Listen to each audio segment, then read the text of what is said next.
गीता अमृतम में आप सभी का स्वागत है।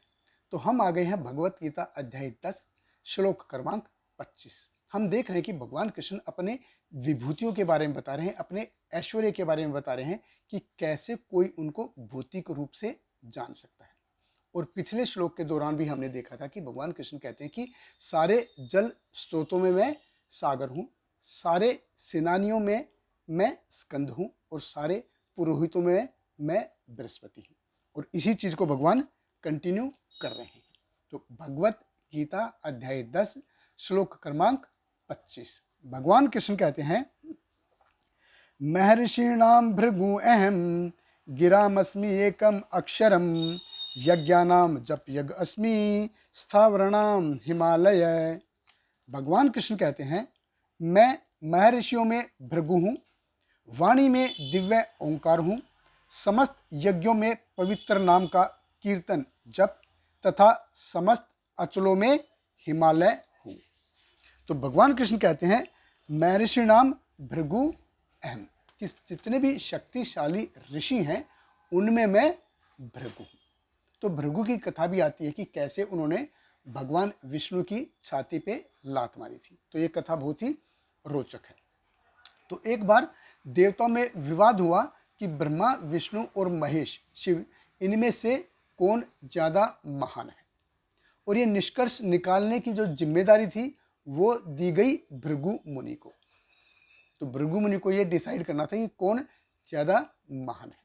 देखिए, हम किसी के प्रति अगर अपराध करते हैं वो 3 प्रकार से करते हैं, 3 श्रेणी का होता है। एक होता है मानसिक अपराध, कि मन में ही हमने उसके प्रति कुछ गलत सोच लिया। दूसरा है वाचक अपराध, कि हमने वाणी से उसको कुछ बुरा भला कहा।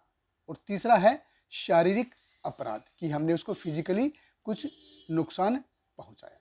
तो ये तय किया गया कि तीनों की अलग अलग स्तर पे परीक्षा ली जाएगी। तो भृगु मुनि पहले पहुंचे ब्रह्मा जी के पास, और ब्रह्मा जी के पास पहुंचे, वहां पे जाके ना उन्होंने कोई नमस्कार किया ना कुछ बोला, सीधा उनके सामने जाके खड़े हो गए। अभी ब्रह्मा जी को गुस्सा आया कि कैसा पुत्र है मेरा, ये शिष्टाचार भूल गया क्या बिल्कुल, कि बड़ों का सम्मान करना चाहिए, नमस्कार करना चाहिए, कुशल क्षेम पूछनी चाहिए। लेकिन नहीं, वो उस समय भृगु मुनि थोड़े से मॉडर्न हो गए, वो शिष्टाचार भूल गए कि बड़ों के पैर भी छूने चाहिए, उनको कुशल क्षेम पूछना चाहिए। तो जब ब्रह्मा जी को गुस्सा आया तो भृगु मुनि ने देखा कि ब्रह्मा जी में अभी रजोगुण है, उनमें क्रोध है। अभी नॉर्मली में हमको क्रोध कब आता है, जब चीजें हमारे हिसाब से, जैसा मैं चाहूं, जब मैं चाहूं ऐसा नहीं हो तो हमको क्रोध आता है। और कभी कभी ये क्रोध इतना होता है कि व्यक्ति अंदर ही अंदर इसमें झुलसता है और अपने जीवन को बर्बाद कर लेता है। तो ऐसा क्रोध देखा भृगु मुनि ने कि उसमें ब्रह्मा जी में भी क्रोध है। उसके बाद गए वो शिव जी के पास। अब शिव जी को नमस्कार किया नहीं, नमस्कार तो किया ही नहीं, ऊपर से उनको बुरा भला बोला। अब ये तो दोनों भाई हैं। पिछले श्लोक के दौरान भी हमने देखा था कि ब्रह्मा जी के बहुत सारे मानस पुत्र हैं, तो शिव जी भी एक मानस पुत्र हैं और भृगु मुनि भी मानस पुत्र हैं। अभी भृगु मुनि ने ब्रह्मा जी का ये अपमान तो नहीं किया था, लेकिन शिव जी का उन्होंने वाचक अपराध कर दिया, शिव जी को बहुत बुरा भला बोला, तो शिव जी को भी गुस्सा आया।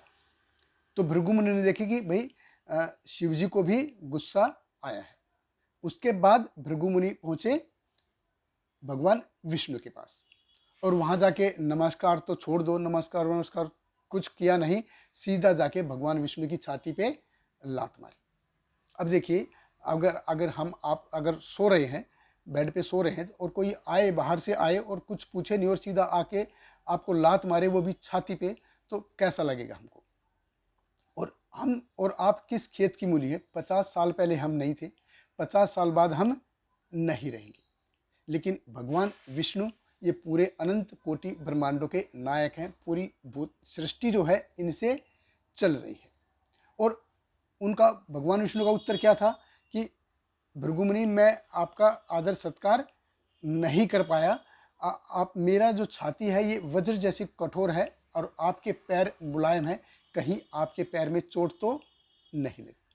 अभी भगवान विष्णु का ये उत्तर सुन के भृगु मुनि चकित हो गए कि मैंने इसके प्रति इतना बड़ा अपराध किया है और इसके एक्सप्रेशन में क्रोध नाम की कोई चीज़ नहीं है। तो ये निष्कर्ष निकाला कि जो भगवान विष्णु है वो तीनों में महान है। और भगवान बताते भी हैं कि दैवी ऐसा गुणमयी मम माया दुरत्या, कि जो मेरी माया है ये दैवी है, ये गुणों से भरी है, लेकिन मैं इनके गुणों से ऊपर हूँ। तो कर्दम मुनि की एक और पुत्री थी ख्याति, जिसका विवाह भृगु मुनि से हुआ था। तो भृगु मुनि बहुत ही फेमस ऋषि है।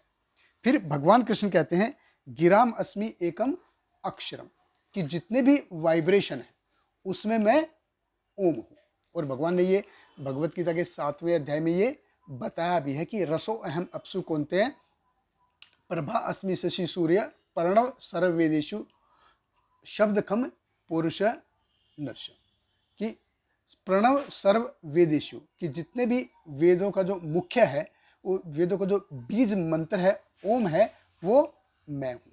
तो ओम जो है वो भगवान का निराकार रूप है। भगवान का साकार रूप है, जैसे भगवान विष्णु है, भगवान कृष्ण है, भगवान राम है, ये भगवान का साकार रूप है। तो भगवान का निराकार रूप जैसे है ओम है। जैसे ज्ञानी है, ज्ञानी लोग होते हैं या मायावादी होते हैं, उनके लिए भगवान कृष्ण कहते हैं कि मैं इस रूप में भी एक्सेसिबल हूँ। फिर भगवान कृष्ण कहते हैं यज्ञ नाम जप यज्ञ अस्मि। भगवान ने हमको बताया कि यज्ञ क्या है, कि जो भी काम भगवान के लिए किया जाता है वो यज्ञ है। और भगवान को इसमें सबसे अच्छा क्या लगता है, किस चीज़ से प्रसन्न होते हैं? भगवान को सबसे प्रिय है भगवान के पवित्र नामों का जप। हरे कृष्ण कृष्ण कृष्ण हरे हरे, हरे राम राम राम हरे हरे। तो जब हम भगवान के पवित्र नाम का जप करते हैं तो भगवान इससे बहुत ही प्रसन्न होते हैं, अत्यंत प्रसन्न होते हैं। तो इसे भगवान कृष्ण कहते हैं यज्ञ नाम जप यज्ञ अस्मि। फिर भगवान कृष्ण कहते हैं स्थावराणाम हिमालय, कि जितने भी इनमूवेबल थिंग्स हैं, अचलों में मैं क्या हूँ? हिमालय हूँ। अब हिमालय ही क्यों? हिमालय इसलिए क्योंकि हिमालय पे भगवान शिव का वास है, शिव जी का वास है। और उधर से गंगा यमुना जैसी पवित्र नदियों का वो उद्गम है, सरस्वती नदी का भी उद्गम है। तो वैदिक साहित्य में इन नदियों का और भगवान के अस्तित्व का बहुत ही महत्व है। तो उत्तर में भारत जो है वो हिमालय से प्रोटेक्टेड है और दक्षिण में ये सागर से प्रोटेक्टेड है। तो बहुत बहुत धन्यवाद। हरे कृष्णा, श्रील प्रपाद की जय। हरे कृष्णा कृष्ण कृष्ण हरे हरे, हरे रामा राम राम हरे हरे।